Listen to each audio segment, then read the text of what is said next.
sleeping, oh, he's at rest. But inside, you could be in delight, or you could be in terrible fear or pain or struggle. Until sometimes you are aware of those around you. And you are sleeping, and you are aware of those around you.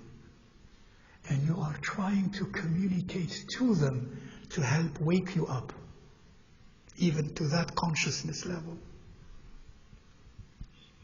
And they don't hear you. And to them there is nothing going on. Sometimes a person goes, and that actually is speech. Very clear speech in your experience. If you know that perhaps it's good to go to the person, gently wake them up. Not forcefully, gently. Assalamu alaikum, bismillah, bismillah. Wake them up. It's good to do that. Don't leave them in that state. We experience that.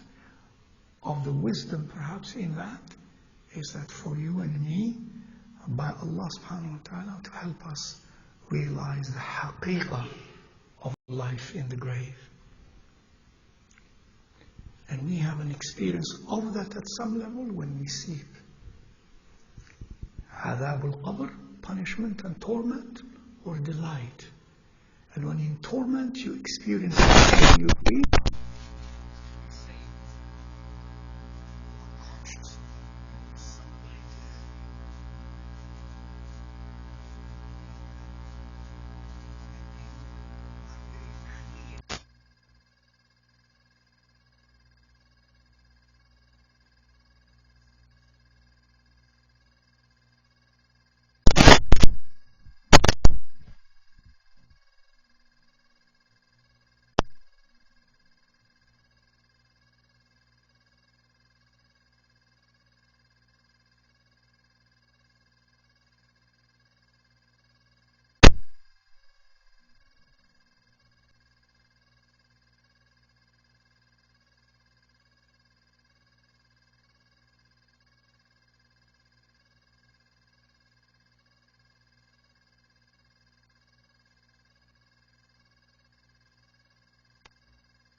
they hear.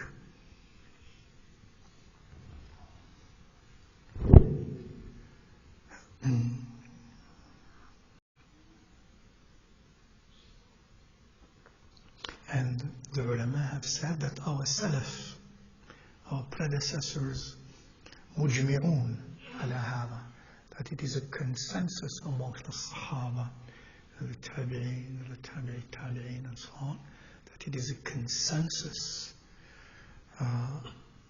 in this matter, and that the reports are unanimous, mutawatir reports about the fact that the deceased person is aware of, knows of the visitations, for example, of the living.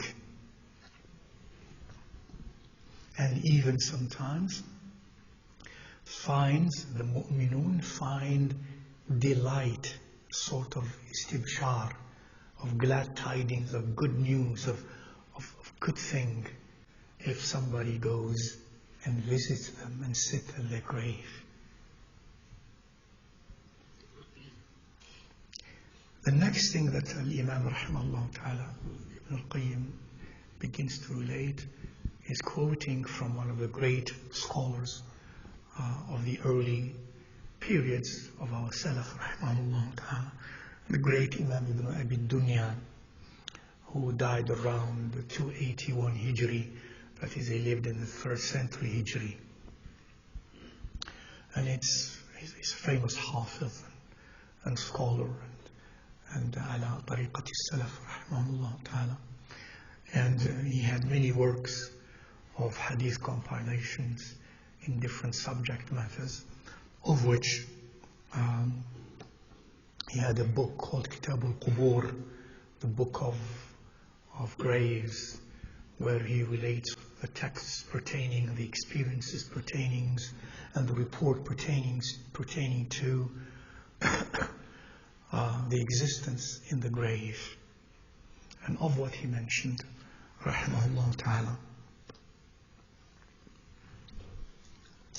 that Rasulullah sallallahu alayhi wasallam said, and he mentioned the sanad of the text, مَا مِنْ رَجُلٍ يَزُورُ قَبْرَ أَخِيهِ وَيَجْلِسُ عِنْدَهُ إِلَّا اسْتَأْنَسَ بِهِ وَرَدَّ عَلَيْهِ حَتَّى يَقُومُ.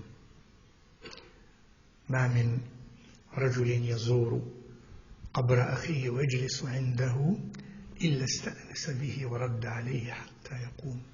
Whenever any man, that is any mu'min, any Muslim man, goes and visits the grave of his own brother, that is in Islam, and sits at the grave, وَيَجْلِسُ عِنْدَهُ, in his company, إِلَّا اسْتَأْنَسَ بِهِ, the disease will find solace through that visitation.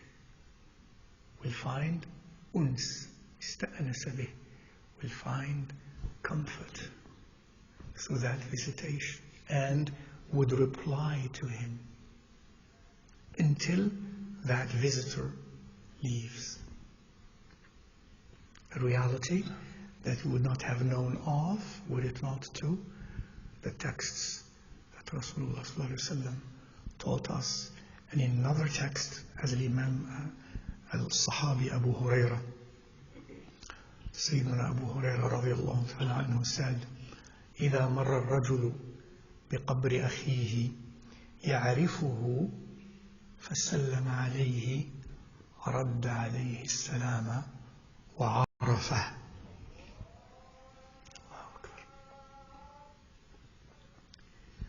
وإذا مر بقبر لا يعرفه فسلم عليه ورد عليه السلام. End of quote. Sayyidina Abu Huraira radiallahu ta'ala anhu said, when a man passes by the grave of someone whom he knows in this dunya, فَسَلَّمَ عَلَيْهِ, and greets him with salam, the diseased in that realm, again, modality unknown, barzakhi modality, in barzakhi dimensions, responds, greets him back, and knows him and recognizes him. Yeah. And if that person does not know the deceased and greets him, also he greets him back, as the text teaches. And then he begins, rahimahullah ta'ala, to mention, after these texts, and there are many more, these texts from the Sunnah, for example, the Afar of the Salaf, he begins to mention now Afar, experiences that happened to believing man and women, righteous man and women, ulama, righteous man and women, through their experiences and through their visions and dreams. Now, and he mentions, rahimahullah ta'ala, in this case, Imam Ibn al-Qayyim, he mentions, at least in accordance to his belief, that, and he mentions many ru'ah, many visions and many experiences. He says, I believe by themselves they are not conclusive evidence. By themselves, they are not conclusive evidence. But he mentions the fact that these experiences are mutawatira, are so reported in a unanimous fashion that it conveys strong evidence. He mentions the fact that Rasulullah sallallahu alayhi wa alihi wa sallam, for example, in the case of Laylatul Qadr, and they saw many companions saw dreams about Laylatul Qadr.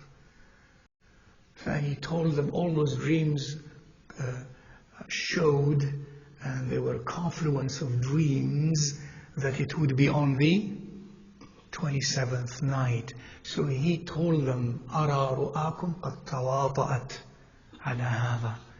He sallallahu alayhi wa sallam uses that fact that believing men and women have seen dreams that all confluenced pointed towards the same meaning. He takes that as sallallahu alayhi wa sallam as evidence.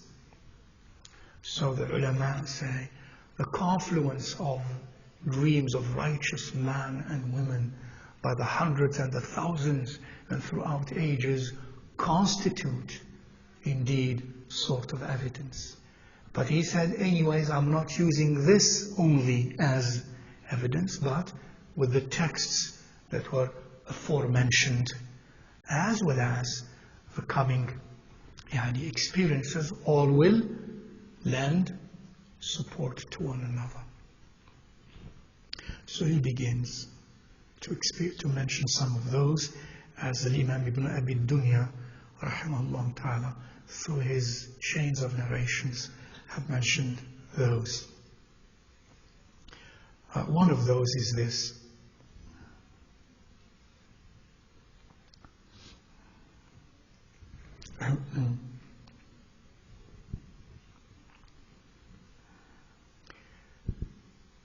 A man by Al-Fadl ibn Muwaffiq, he mentions it through the Sanad, who is Ibn Khali Sufyan ibn Uyayna. Ibn, the son of the maternal uncle of Sufyan ibn Uyayna. You know Sufyan ibn Uyayna? Imam Sufyan ibn Uyayna. This is a name that you must know, just like you know Abu Hanifa. Do you know Abu Hanifa? Yes. Do you know Imam Abu Sufyan ibn Uyayna? No, bad, too bad. You know, Sufyan ibn Uyayna is grander. Do you know Imam Malik? Yes. Do you know Sufyan ibn Uyayna? No. Sufyan ibn Uyayna was one of the teachers of Imam Malik and a colleague as well. Sufyan ibn Uyayna is a giant, anyways, in our Salaf history of ilm, of hadith, of fiqh, and of salah and so on. So, لما مات أبي, this son of the maternal uncle of Sufyan ibn Uyayna, said, when my father passed away, I was very sad, deeply saddened. And I used to go visit his grave every day. And then after a while, I was lax in doing that. I was negligent in doing that as frequently as I used to do that before. And then one of those days after that period of lapse of visitation, I came and visited him, and then I was sitting next to the grave, and then I was so tired that my eyes fell asleep. I fell asleep. And then in that hal, in the graveyard, sleeping there, I saw as though a grave opened. And it was my father's grave. It opened. And he was like sitting in his grave, wearing his shrouds, looking like a person who has died. And I cried when I saw that. And then he told me, "Oh my son, why have you been so late in coming visiting me? Ya bunay ma abta'aka, ma abta'a bika anni." Why have you been late to come visit me? قلت وإنك لتعلم بمجيئي. I answered in that dialogue now, in that experience. And you know when I come visit you, Father? He says, yes, my son. Every time you came, I knew that. I used to come and I used to find solace with your presence. وَأُسَرُّ بِكَ, and I feel delight in your company. And those around me even find delight in your company. وَيُسَرُّ مَنْ حَوْلِي بِدُعَائِكَ, through your prayers, through your dua to all of us. And then he said, after this experience, I began to come regularly to visit him. Rahimahullah ta'ala.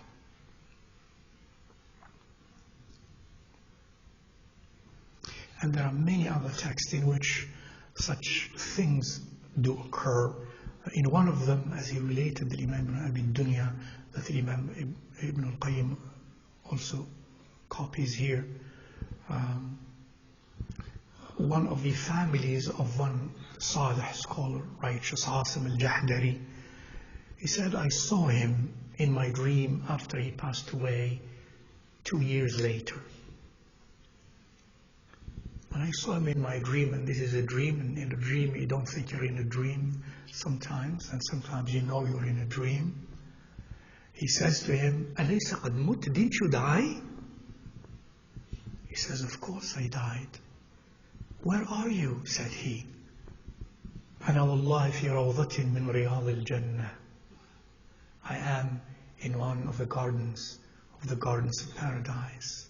I and a group of my companions, we come together every Jumu'ah night and every morning of Jumu'ah to the company of Bikr ibn Abdullah al-Muzani. This is another scholar wali. We come every morning of Jumu'ah and every day of Jumu'ah, every evening, every night of Jumu'ah, that is Thursday night.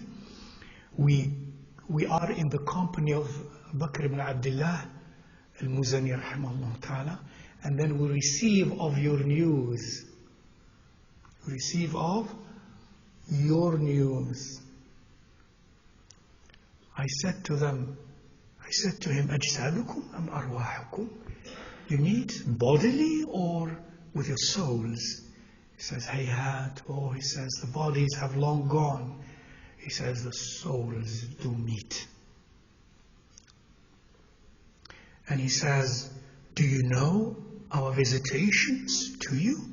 He says, yes, we do know your visitations, especially the evening of Jumu'ah, Friday, and all of it, and يوم السبت إلى طلوع الشمس, and the day of Saturday until the sun rises. قال قلت فكيف ذلك دون الأيام كلها? Why is this so special, these days and not the other days? He says, لفضل يوم الجمعة وعظمته. Allah's subhanahu wa ta'ala's grace on the day of Jumu'ah and the virtues and the merits of the day of Jumu'ah. The night before it and the morning after it, a buffer zone, a layer of honor for the day of Jumu'ah. And by the way, this fact is mentioned by many ulama, Imam al-Nawawi and many, many others, rahimahullah ta'ala, of the specialness of the day of Jumu'ah and even of the morning of Saturday, in also visiting our dead people and praying for them.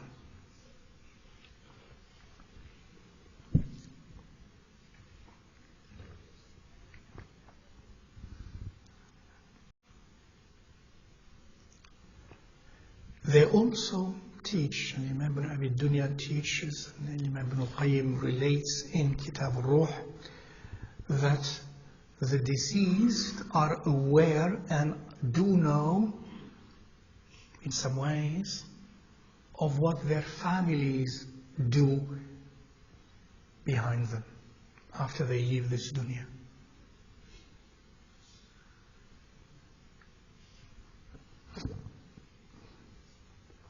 They have an awareness, they have a consciousness, they have a knowledge of what their families and loved ones do in this dunya.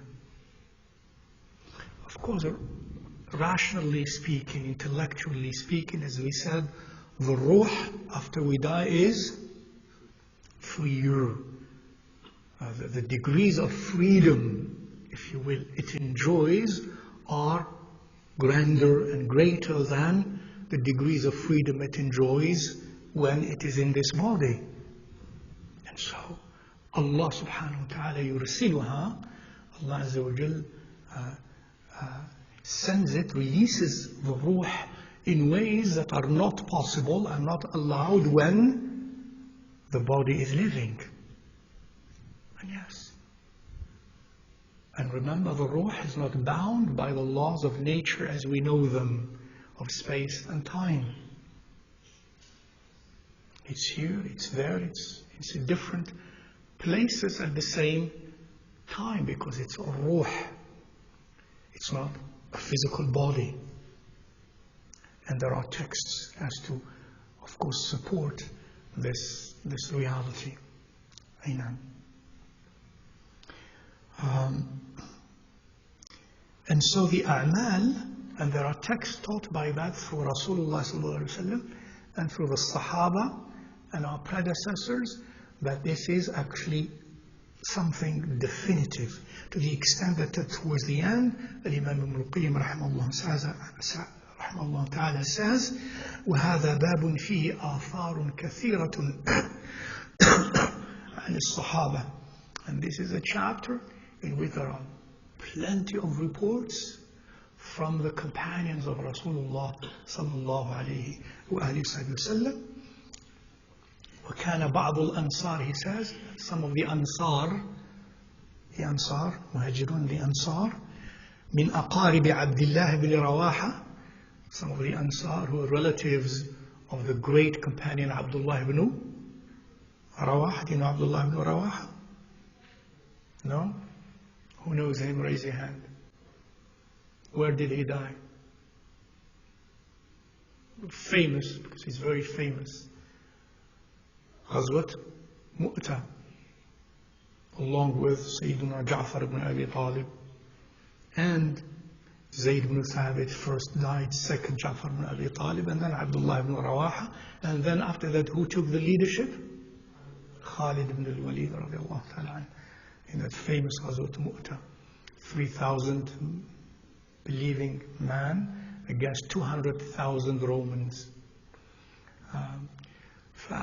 Abdullah ibn Rawaha radiallahu ta'ala died then, and some of his relatives of the Ansar used to say to each other, Allahumma inni a'udhu bika min amalin ukhza bihi 'inda Abdullah ibn Rawaha.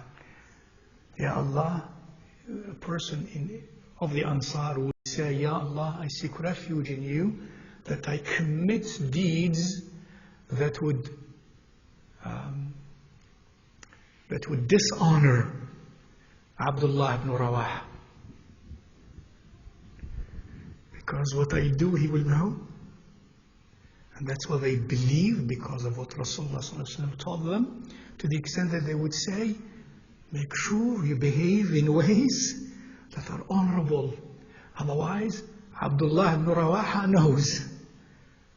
And that will be dishonoring. So he used to say, the companion, the Ansar, used to say, Ya Allah, I seek refuge in you that I commit deeds that would dishonor Abdullah ibn Rawaha where he is. And that means the diseased know, and this is the fact that the companions of the Tabi'in and Tabi'in and the Salaf had as a aqidah, that the mayyit, the deceased, the mu'min, believing man and women, do know what we do here in this dunya. And there are, as I said, texts by Rasulullah sallallahu alaihi wasallam that teach that, and I did mention one or two texts like that to you a while ago, somewhere, somehow in this masjid as well.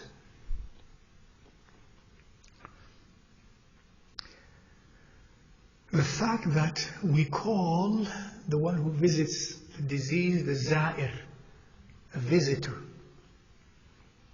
And it is a visitor.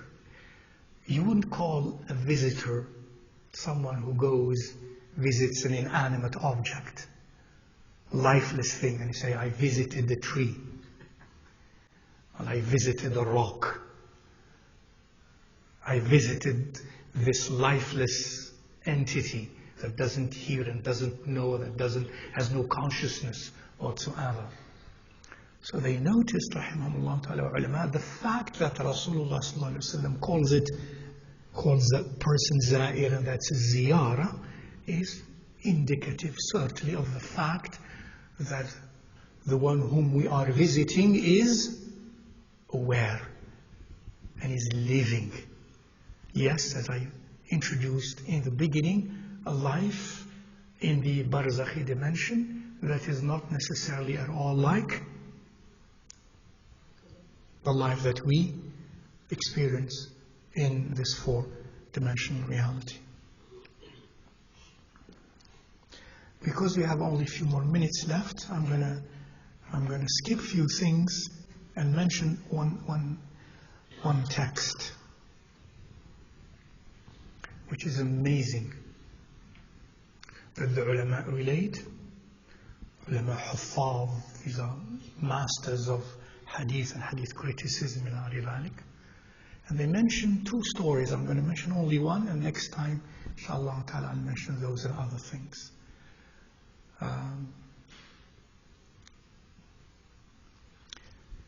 I don't know how many of you have heard of a companion's name, a companion by the name Qais ibn Thabit. Oh, I'm sorry, not Qais ibn Thabit, Thabit ibn Qais ibn Shumas. Thabit ibn Qais ibn Shumas. This is a companion of Rasulullah sallallahu alayhi wa sallam, as Imam again al-Hafiz ibn Abd al-Barr and others relate. And he was known because when Allah subhanahu wa ta'ala revealed in the Quran that يا أيها الذين آمنوا لا ترفعوا أصواتكم فوق صوت النبي ولا تجهروا له بالقول كجهر بعضكم بعضا.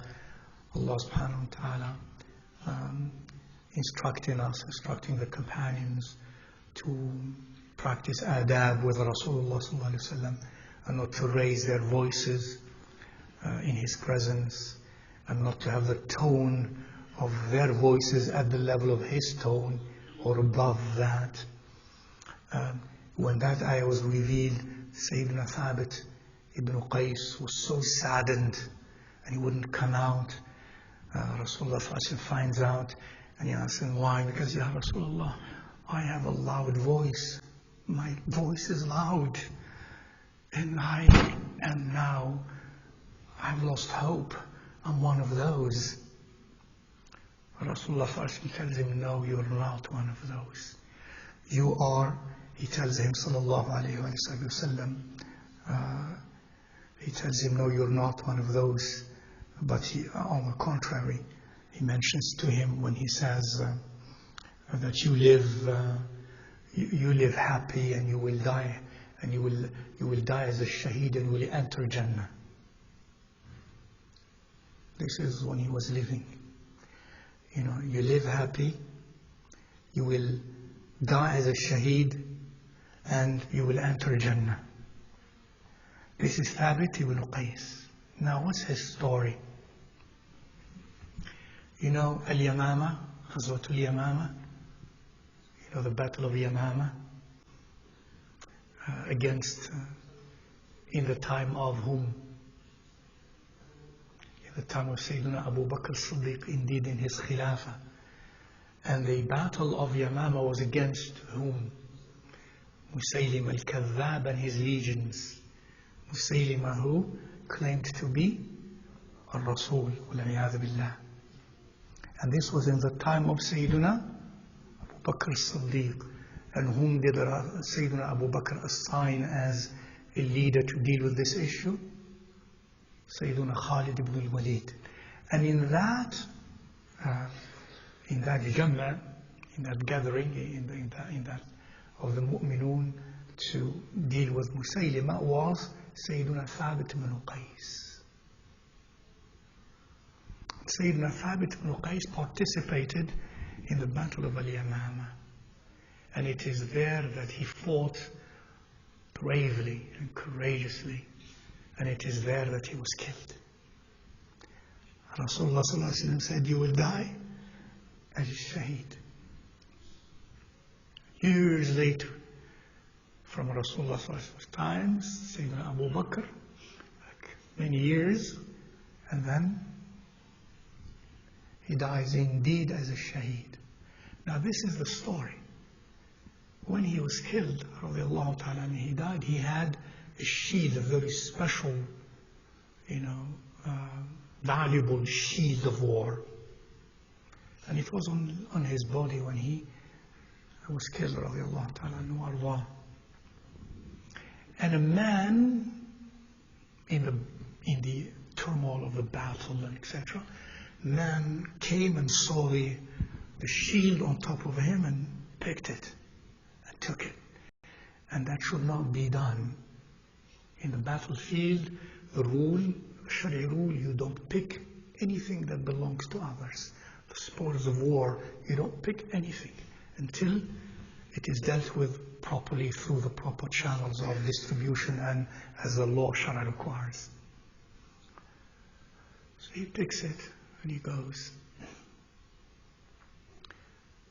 Sayyiduna Thabit ibn Qais comes in a dream to one of those, his friends who participated, his ikhwan fillah who participated in the battle. He comes to him in a dream and says to him, "I am Thabit ibn Qais, and I'm going to tell you something. Don't think it's just a dream." This is the way it is related. Don't think it's just a dream. He says to him this: "When I was killed, somebody took my shield. And this is where it is." And he describes to him the house of the person where he lived. And that even outside of his house there is a horse that is tied to a rope. And that close to that there is a barama, a sort of a big jar, underneath, covered by a saddle. Underneath the jar is my shield. SubhanAllah. He says, "Go to Khalid ibn al-Walid and tell him that."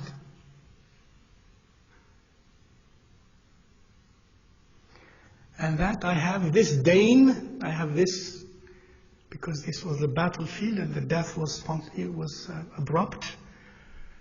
And I have left this much debt. And I have this many slaves. I want them all freed. And I want my debt to be paid. They go and Sayyidina Khalid ibn al-Walid investigates and find it exactly as was mentioned. And he informs Sayyidina Abu Bakr as-Siddiq radiallahu ta'ala an, and Sayyidina Abu Bakr as-Siddiq radiallahu ta'ala an executes the will of Thabit ibn Qais from beyond this world. And they found the shield, and they liberated the slaves and they paid the debts, etc.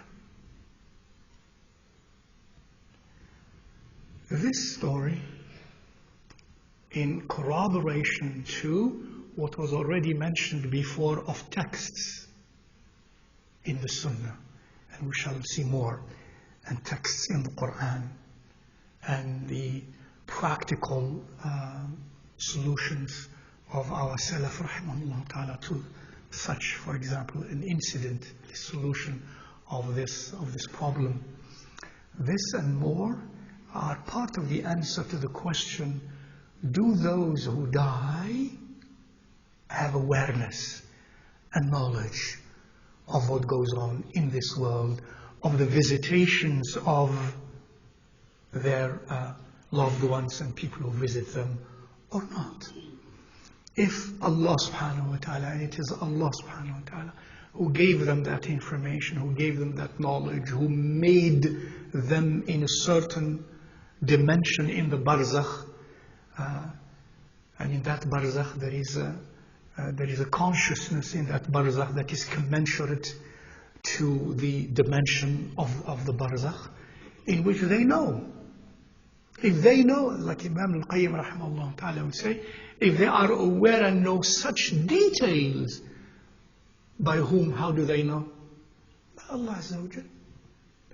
It is He who in the barzakh has different laws by which existence continues in that barzakh, and by those laws that Allah created and willed, they know. He makes them know, He allows them to know, like He allows us to know in this dimension through the mechanisms that He created in us and He allowed that we use. So if they know these things, of course they hear what they hear, or they know again in that dimension what happens around their graves and the greetings to them, etc. All of this is mentioned in that regard, my dear brothers and sisters. So up to this point, in terms of the characteristics of the Rooh and the Rooh after death, that when we die, there is definitely, in accordance to all these types of evidence and more to come, that there is awareness, that there is knowledge, that there is ma'rifah, there is ilm about what goes on to them and what goes on in this realm. And therefore our visitations to our loved ones and to the believing men and women is not only good for us to remember death, alhamdulillah, to ponder ila dhalik, but it is also good for them as a grace of Allah Azza wa Jal to pray for them and to invoke Allah subhanahu wa ta'ala and to do many things that in accordance to the texts are beneficial to them as well, inshallah ta'ala. And by this we learn that when we die, it is not the end of existence.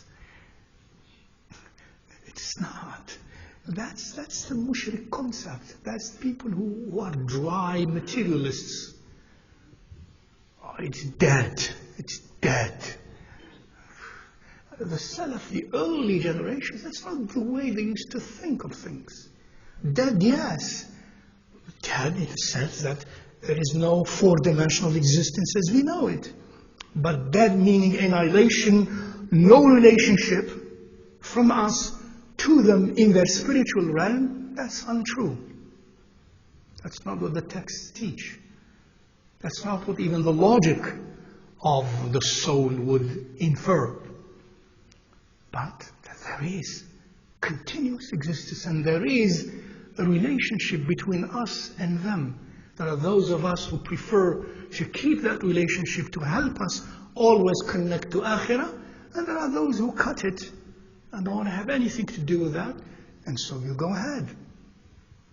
But out of His grace, Allah subhanahu wa ta'ala has left that, that channel to that realm open, so that we are always conscious of Akhirah, and that we live this life in consciousness of Akhirah. And that by the grace of Allah subhanahu wa ta'ala to His ibad and to this ummah of Muhammad sallallahu alayhi wa sallam, that not only they know what we are doing, and we shall say more about that, but we, bi'idhnillah, by the grace of Allah, as we pray for them, as we read Quran, as we give in charity, as so on and so forth, they also benefit as a gift from Allah to them. As a gift from Allah subhanahu wa ta'ala to them. And next time when we'll meet, inshallah ta'ala, we shall say more about these things and more about the relationship between the souls of the dead when they meet and the souls of the living and the dead as well, inshallah ta'ala, and what type of deeds and of actions do benefit them. Assalamu alaikum wa rahmatullahi wa barakatuh.